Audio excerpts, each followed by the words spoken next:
Good day. I'm Paul Whitburn, Portfolio Manager and Analyst at RECM. Today I'm going to talk to you about my article, Paper Cut.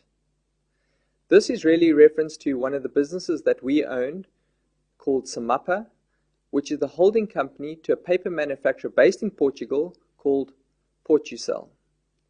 Portugal is one of the lowest cost producers of uncoated wood-free paper in the world, which is essentially your office paper. Why is it the lowest cost producer? Well, it has a unique asset base in the trees that it uses to manufacture that paper, provides a high yield, and also allows them to use less chemicals in producing that paper.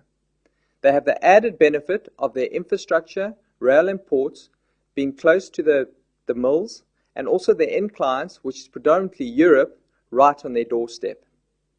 Unfortunately, Europe has had substantial headwinds with huge unemployment post the great financial crisis.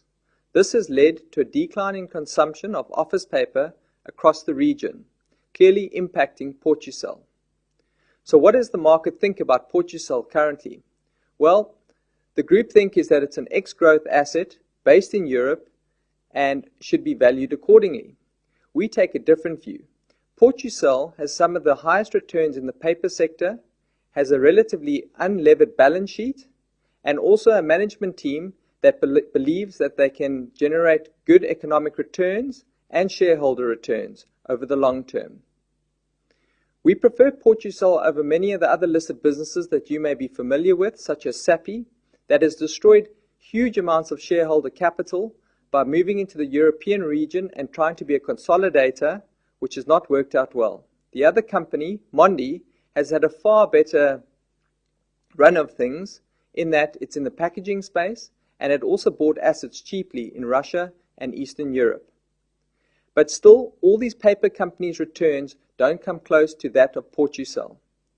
And this is key, as all the cash flow that Portugal generates is paid out to shareholders, currently sits at a 7% dividend yield, and its controlling shareholder is Sappi, which is the business that we own.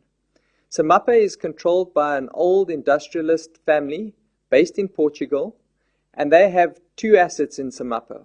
The one being Portugal, which is the majority of the value, and the second asset is a cement company called Cecil.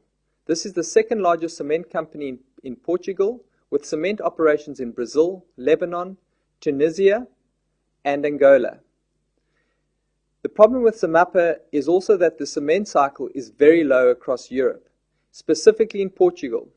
So we believe when the economic activity picks up for paper and for cement, this will cause earnings to revert back to normal for the business as a whole, and people would recognize the earnings potential of Sappi. Thank you very much, and good luck.